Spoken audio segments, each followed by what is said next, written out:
Bonjour à tous, prenons un instant aujourd'hui pour lire et méditer un passage du livre du ciel de Luisa Picaretta. Au nom du Père qui m'a créé, du Fils qui m'a sauvé et du Saint-Esprit qui me sanctifie. Amen.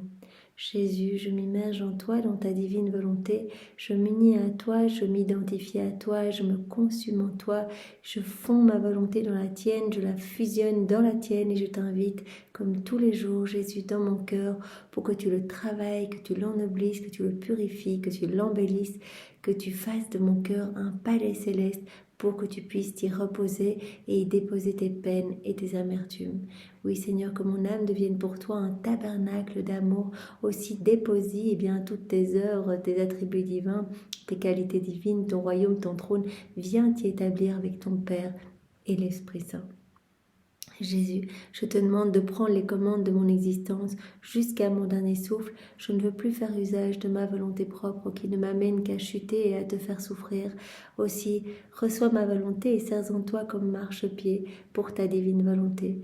Investis mes actes de ta présence, soit dans tous mes regards, parle à travers ma bouche, viens respirer dans mon souffle, soit dans chacune de mes pensées, fais battre mon cœur. Jésus, que tout soit fait pour toi, que tout soit fait par toi et que tout soit fait dans ta divine volonté, au nom de tous.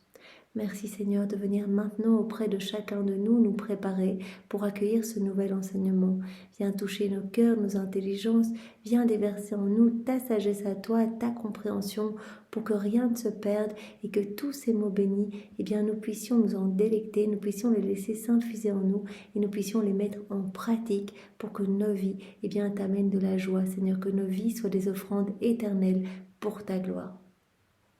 Maintenant, Jésus, parle à travers ma bouche, envoie sur chacun de nous ton Esprit Saint, que ce moment fait en union avec toi puisse avoir des retombées et des effets bienfaisants et bénéfiques dans tous les cœurs, que toutes les âmes se sauvent et que plus personne ne se perde. Alors le passage que nous allons méditer est celui du 25 août 1927. Nous sommes dans le volume 22 et c'est Luisa qui parle. Je priais lorsque je me suis retrouvée à l'extérieur de moi-même, avec mon doux Jésus dans les bras. Et le serrant très fort contre mon cœur, je lui dis « Dis-moi, mon amour, quelles sont les relations qui existent entre toi et moi ?» Et Jésus, toute bonté, me dit « Ma fille, veux-tu le savoir? Les relations entre toi et moi sont semblables à celles qui existent entre les branches et la vigne, inséparables. La vigne forme les branches et elles reçoivent l'humeur vitale de la vigne afin de croître, de se revêtir de feuilles et de grappes.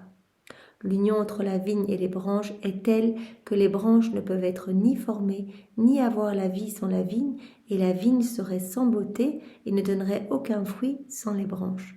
Donc Luisa, elle demande c'est quoi notre relation à nous deux et vraiment c'est quoi ta relation avec toutes les âmes qui vont vivre dans la divine volonté. Et Jésus parle de cette inséparabilité comme une vigne avec ses branches.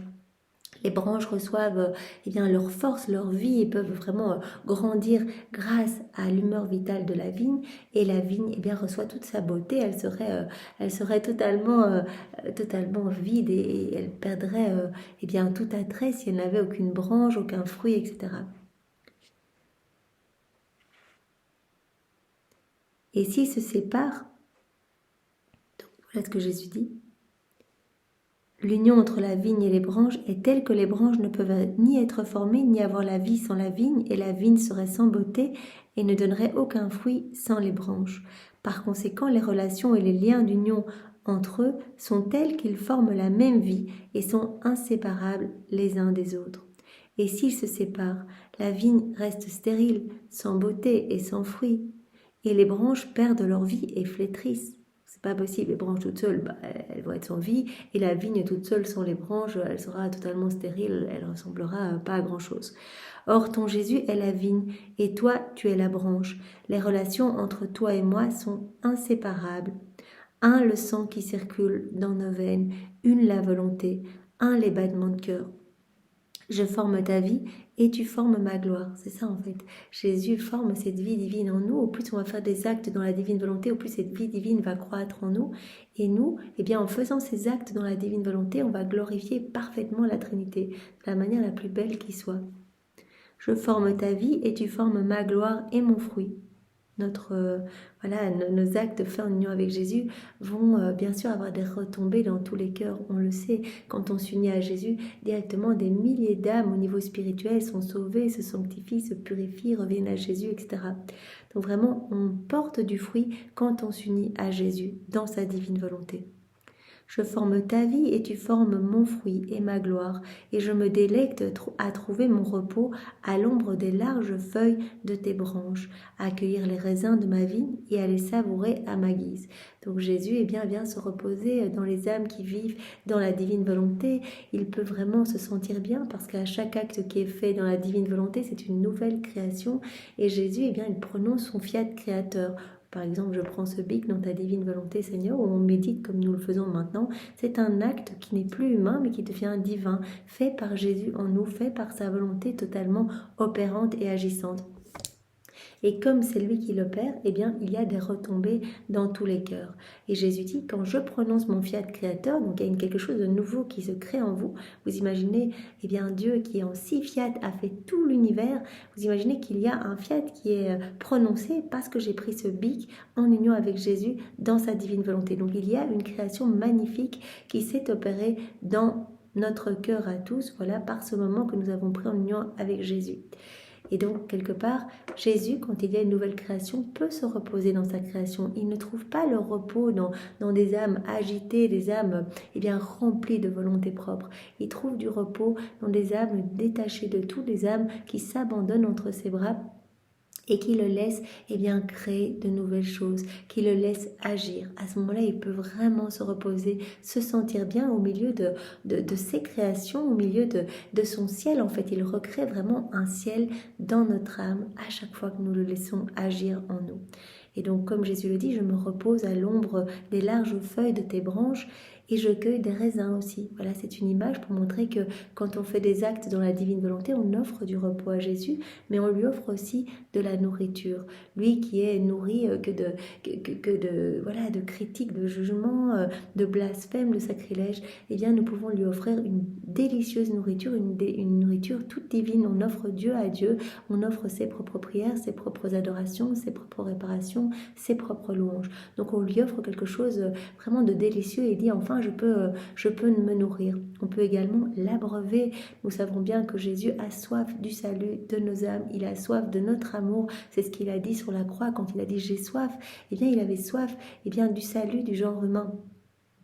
Et quand il a dit, au jardin de Gethsémani, mais je souffre terriblement de ne pas sentir votre réciprocité d'amour au point tel que j'en transpire du sang, Jésus a vraiment soif de notre attention, de notre tendresse. Et quand nous nous unissons à Jésus, nous venons l'abreuver, nous venons le consoler, nous venons penser ses blessures, nous venons le prendre dans nos bras et lui offrir un endroit confortable dans notre cœur, puisque c'est un endroit où sa divine volonté, où sa vie divine peut grandir et sa divine volonté est totalement reine et souveraine. Je peux savourer tous ces raisins à ma guise. Et moi, mais dis-moi encore ma vie et ta volonté, comment est-elle en moi? Donc Louisa a demandé, c'est quoi les liens entre toi et moi? Jésus a répondu, ce sont des liens d'inséparabilité. Et puis elle dit, oui, mais comment est ta volonté? Ta volonté, comment est-elle en moi? Et Jésus ajouta, ma fille, ma volonté est en toi comme le dépositaire de tous ces actes. La divine volonté en Louisa, la divine volonté dans les âmes qui vivent en union avec Jésus, est comme un dépôt, comme un dépositaire. Elle va recevoir tous ces actes à elle. Nous savons que la divine volonté opère partout dans la création, dans chaque petit élément créé. Elle est agissante, opérante, elle conserve des qualités divines dans les éléments autour de nous, dans les éléments de la création. Et donc elle vient conserver tous ces actes dans la divine volonté qui se trouve dans le cœur de l'âme qui a dit oui, qui s'abandonne. Ma volonté est en toi comme le dépositaire de tous ces actes. En fait, lorsqu'elle accomplit un acte, ma volonté ne le dépose pas à l'extérieur d'elle-même. Il lui manquerait l'espace, la convenance, la sainteté, ainsi que tout ce qui est nécessaire pour préserver ses actes. C'est pourquoi elle ne peut les placer ailleurs qu'en elle-même. Donc voilà, tout ce qu'elle va faire, tout ce que la divine volonté va faire, que ce soit dans la création ou dans des créatures, tous ces actes vont être mis en dépôt dans l'âme qui vit dans la divine volonté. L'âme va devenir dépositaire de tous les actes faits par la divine volonté. L'âme qui vit dans la divine volonté, parce que c'est la volonté divine en elle qui va être la dépositaire de tous ces actes.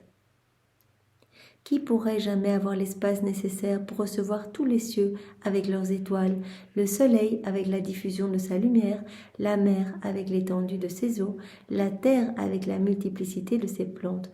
Personne. Une âme qui n'est pas dans la divine volonté ne pourrait pas être dépositaire, elle n'aurait pas la capacité, l'étendue pour accueillir toute cette immensité, tous ces actes faits dans la divine volonté. Donc elle doit vivre dans la divine volonté, elle doit posséder cette divine volonté opérante et agissante pour que la divine volonté soit elle-même dépositaire de tous ces actes. Par conséquent, c'est ma divine volonté elle-même qui est nécessaire pour être capable de déposer ses propres actes. Or, puisque ma volonté est en toi, c'est en toi qu'elle fait le dépôt de tous ces actes, car elle trouve dans son fiat une magnitude et une sainteté dignes d'elle. Si tu savais le contentement de mon éternel fiat en trouvant dans la créature l'espace où déposer ses actes. Voilà, il y a l'espace parce qu'on laisse la divine volonté accueillir tous ses propres actes, tout ce qu'elle a fait partout dans la création. Elle les dépose en notre cœur. Si tu savais le contentement de mon éternel fiat en trouvant dans la créature l'espace où déposer ses actes, ce qui en est la cause première, car c'est pour la créature qu'ils ont été accomplis.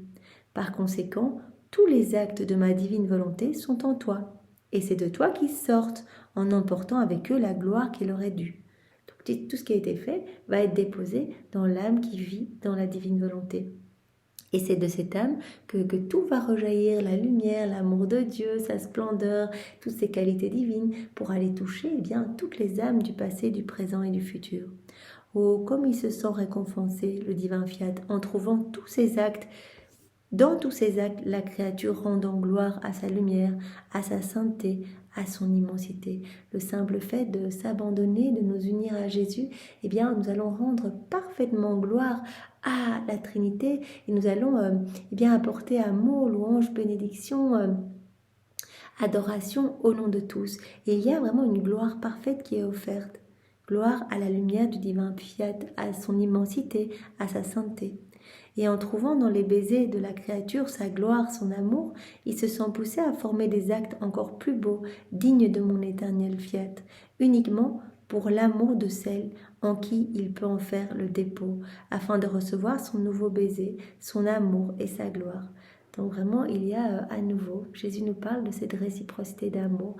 Donc l'âme qui va faire des rondes, dans la divine volonté, par exemple dans l'œuvre de la création, vient placer ses adorations, ses louanges, ses bénédictions sur chaque petit élément créé, vient tenir compagnie à la divine volonté opérante et agissante, vient remercier pour toutes ces qualités divines qui sont cachées dans ces éléments, et elle va pouvoir les recevoir. Et en glorifiant parfaitement Dieu, en l'aimant au nom de tous, il y a un retour d'amour qui s'opère, de nouvelles grâces, de nouvelles bénédictions, un nouveau baiser, son amour et sa gloire qui se déversent dans l'âme, qui, animée de pareilles grâces, va être poussée davantage à continuer ses actes dans la divine volonté.